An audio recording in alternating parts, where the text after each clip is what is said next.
বিসমিল্লাহির রহমানির রহিম। আসসালামু আলাইকুম everyone, welcome to my channel. আজকে তৈরি করে দেখাবো একদম অল্প কিছু উপকরণ দিয়ে বাসায় মাত্র 150 থেকে 200 টাকার মধ্যেই এই ড্রিম কেকটা তৈরি করে দেখাবো। 800-900 টাকার ড্রিম কেক এখন ঘরেই 200 টাকার মধ্যেই তৈরি করে নেওয়া যায়। তো চলুন এই রেসিপিটা কীভাবে তৈরি করতে হয় সেটা দেখে নেই। একদম ভাইরাল যে চকলেট ড্রিম কেক সেটা তৈরি করে দেখাবো। আর ঘরে তৈরি করা এই ড্রিম কেক কিন্তু খেতে অসম্ভব মজার, আপনারা বাসায় তৈরি করলে বুঝতে পারবেন। তো চলুন দেখে নেই এই ড্রিম কেকটা তৈরি করতে কী কী লাগছে। একটা মিক্সিং বলে আমি একটা ডিম নিয়ে নিচ্ছি। ডিমের কুসুমটা সরিয়ে আমি সাদা অংশটাকে বিট করে নিব। আপনারা চাইলে কুসুম সহই বিট করে নিতে পারেন। তো আমার কাছে ওইটা একটু সময়ের ব্যাপার মনে হয়। আমার কাছে যেহেতু সময় খুব কম ছিল এই জন্য আমি সাদা অংশটাকে বিট করে নিচ্ছি। সাদা অংশটা শুধু বিট করলে কিন্তু খুব দ্রুতই একটা ফোম টেক্সচারে চলে আসে। তো এটাকে আমি বিটার লো স্পিডে বিট করে নিচ্ছি 1 মিনিট পর এর ভিতরে আমি 1/4 কাপ চিনি দিয়ে দিব। চিনিটা একবারে দিব না, 2 থেকে 3 বারের চিনিটা মিশিয়ে নিব।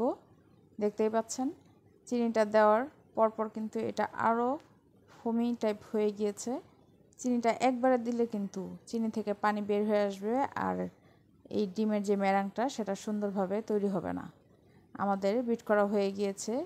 এই পর্যায়ে আমি এর মধ্যে দিয়ে দিচ্ছি কুসুম আর সাথে দিয়ে দিচ্ছি 1 টেবিল চামচ নর্মাল সয়াবিন তেল, সাথে দিয়ে দিচ্ছি 1 চা চামচ চকলেট এসেন্স।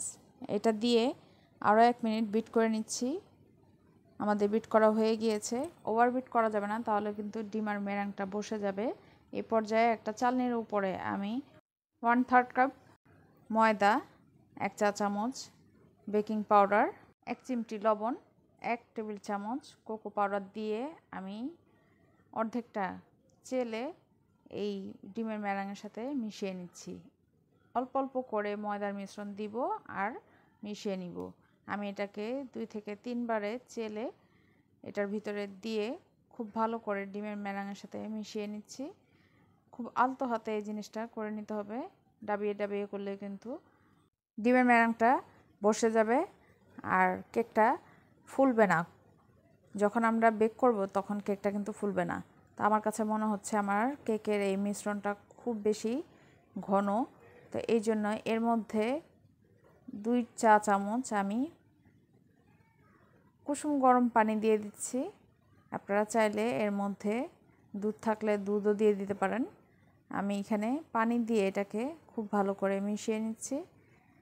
এই কেকের ব্যাটারটা কীরকম হবে সেটা দেখিয়ে দিচ্ছি। আমাদের ময়দার মিশ্রণটা কিন্তু মেশানো হয়ে গিয়েছে। একটা স্প্যাচুলা দিয়ে আমি আপনাদেরকে ঘনত্বটা দেখিয়ে দিচ্ছি, আপনারা এটা দেখে বুঝে নেবেন। এরপর আমি একটা 6 ইঞ্চি সাইজের একটা মোল্ড নিয়ে নিয়েছি। এর নিচে তেল ব্রাশ করে দিয়েছি। পাউন্ড কেক ছাড়া কখনো মোল্ডের সাইডে তেল ব্রাশ করা যাবে না, এটা খেয়াল রাখবেন। ব্যাটারটাকে দিয়ে মোল্ডটাকে একটু ট্যাপ করে নিচ্ছি। এরপরে আমি চুলায় একটা হাঁড়ি আগের থেকেই প্রিহিট করে নিয়েছি। এর মধ্যে স্ট্যান্ড বসিয়ে কেকের মোল্ডটাকে দিয়ে ঢাকনা দিয়ে ঢেকে একদম চুলার লো হিটে এটাকে বেক করে নিব থেকে 30 থেকে 35 মিনিটের জন্য। কেকটা হতে থাক, এই সময় আমি কেকের ক্রিমটা তৈরি করে নিচ্ছি। একটা বাটিতে আমি 1/2 কাপ ক্রিম নিয়ে নিয়েছি, এটা হুইপ ক্রিম। এরপর এর মধ্যে 1 টেবিল চামচ চিনি দিয়ে লো স্পিডে বিট করে নিব 1 মিনিট। এরপরে মিডিয়াম স্পিডে বিট করে নিব 3 থেকে 4 মিনিট। এরপরে এর মধ্যে 1 চা চামচ কোকো পাউডার আর 1 চা চামচ ভ্যানিলা এসেন্স দিয়ে আরও 1 মিনিট বিট করে নিয়েছি। আমাদের ক্রিমটা এখন একদম তৈরি। এই ক্রিমটা কিন্তু খুব বেশি ঘন করা যাবে না, একটু লিকুইড থাকলে এই ড্রিম কেকের ক্রিমটা খেতে বেশি ভালো লাগবে। তো এর মধ্যে আমাদের কেকটা কিন্তু তৈরি হয়ে গিয়েছে। আমি ঢাকনাটা তুলে একটা টুথপিকের সাহায্যে চেক করে নিচ্ছি কেকটা হয়েছে কিনা। আমাদের টুথপিকটা একদম ক্লিন এসেছে। টুথপিক ক্লিন না আসলে এটাকে আরও 5 মিনিট বেক করে নেবেন। তো এটাকে আমি ঠান্ডা করে মোল্ড থেকে ছাড়িয়ে নিয়েছি। একটা ছুরির সাহায্যে মোল্ডের সাইডগুলোকে ছাড়িয়ে মোল্ড থেকে এটাকে ডিমোল্ড করে নিয়েছি। এখন একটা বাটি মাধ্যমে এটাকে কেটে আমি 2 ভাগে ভাগ করে নিচ্ছি। বাটিটা বসিয়ে আমি এটাকে সাইজ মতো কেটে নিয়েছি, যেহেতু আমি বাটির ভিতরে এই ড্রিম কেকটা তৈরি করব, সেই সাইজ অনুযায়ী আমি এটাকে কেটে নিয়েছি। এখন এই বাটির উপরে একটা কেকের লেয়ার বসিয়ে সুগার সিরাপ দিয়ে দিচ্ছি। আমি 2 টেবিল চামচ চিনির সাথে হাফ কাপ পানি দিয়ে একটা সুগার সিরাপ তৈরি করে নিয়েছি। এক লেয়ারে সুগার সিরাপ দেওয়া হয়ে গেলে আমি আরেকটা লেয়ার বসিয়ে আবার সুগার সিরাপ দিয়ে দিচ্ছি। আর যে কাটা অংশটা ছিল সেটাকে একটু টুকরা করে আমি আরেকটা বক্সের ভিতরে এরকম টুকরোগুলোকে দিয়ে এটার উপরও সুগার সিরাপ দিয়ে দিচ্ছি। এখন দিয়ে দিচ্ছি আমাদের ক্রিম।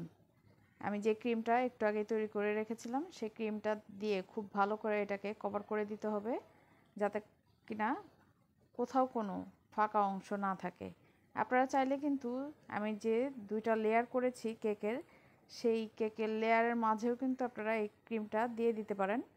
আমি কেকের 2টা লেয়ার করেছি যাতে কিনা সুগার সিরাপটা খুব ভালো করে কেকের ভিতরে পৌঁছাতে পারে, এই জন্য। আপনারা চাইলে এটার ভিতরেও ক্রিম দিয়ে সেট করে নিতে পারেন। এইভাবে করে আমি ক্রিমটা খুব ভালো করে উপর থেকে সেট করে নিচ্ছি। আমার যে ছোট বক্সটা ছিল সেটার ভিতরে আমি এই ক্রিমটা দিয়ে সেট করে নিচ্ছি। এখন চলে যাচ্ছি চকলেট সিরাপ তৈরি করতে। এই জন্য আমি 50 টাকা দামের যে মিল্ক চকলেটগুলো পাওয়া যায় সেটার একটা প্যাকেট নিয়ে নিয়েছি। প্যাকেটের থেকে আমি 50 গ্রাম চকলেট নিয়ে এর মধ্যে 1/3 কাপ হুইপ ক্রিম দিয়ে ডবল বয়েলিংয়ে আমি এটাকে বয়েল করে চকলেটটাকে মেল্ট করে নিয়েছি। এখন এই কেকের উপরে দিয়ে আমি একটা স্প্যাচুলা বা হাত দিয়ে এইভাবে ঘুরিয়ে নিলেও কিন্তু আমাদের এই চকলেটটা একদম সেট হয়ে যাবে। এরপরে এটাকে নরম ফ্রিজে রেখে দিচ্ছি আধা ঘন্টার জন্য। আধা ঘন্টা পরে কিন্তু এটা সুন্দরভাবে কেকের উপরে সেট হয়ে যাবে। এটাকে আমি ফ্রিজে রেখে দিচ্ছি। এরপরে চলে যাব চকলেটটাকে তৈরি করার জন্য। তো আমি চকলেট তৈরি করার জন্য আজকে এখানে 100 গ্রাম মিল্ক চকলেট নিয়ে নিয়েছি, সাথে 2 টেবিল চামচ বাটার দিয়ে ডবল বয়েলিংয়ে এটাকে মেল্ট করে নিয়েছি। আচ্ছা, চকলেটটা হচ্ছে আমরা যে দোকানে 50 টাকা দামের যে মিল্ক চকলেটগুলো কিনে থাকি, সেই চকলেটটা আমি ছোট টুকরা করে কেটে বাটার দিয়ে ডবল বয়েলিংয়ে মেল্ট করে নিয়েছি। আচ্ছা, বাটার কেন দিয়েছি? চকলেট তো এমনিতেই মেল্ট হয়ে যায়। বাটার দিলে চকলেটটা একটু লিকুইড ফর্মে চলে আসে, আর খুব বেশি ঘন চকলেট কিন্তু আপনার কেকের উপরে সেট করা যাবে না। সেই জন্য বাটার দিয়ে এটাকে মেল্ট করে নিয়েছি। আর মেল্ট হয়ে গেলে সাথে সাথে কেকের উপরে দিয়ে এটাকে সেট করে নিতে হবে।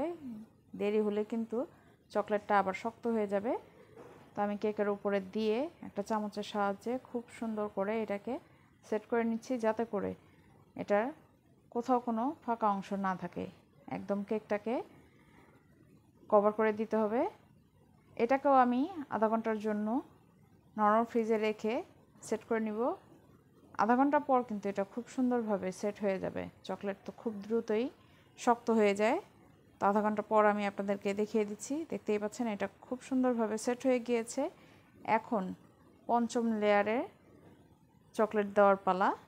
একটা চালনির উপরে আমি কোকো পাউডার দিয়ে এটাকে ডাস্ট করে দিচ্ছি। আমাদের ড্রিম কেকের সর্বশেষ লেয়ার হচ্ছে এটা। কোকো পাউডার দেওয়া হয়ে গেলে কিন্তু সাথে সাথে আপনারা এটাকে ভেঙে নিতে পারবেন, বা কাউকে গিফট করতে চাইলে এইভাবে করে প্যাক করে দিয়ে দিতে পারবেন। তো এটার শব্দটা আমি আপনাদেরকে একটু শুনিয়ে দিচ্ছি।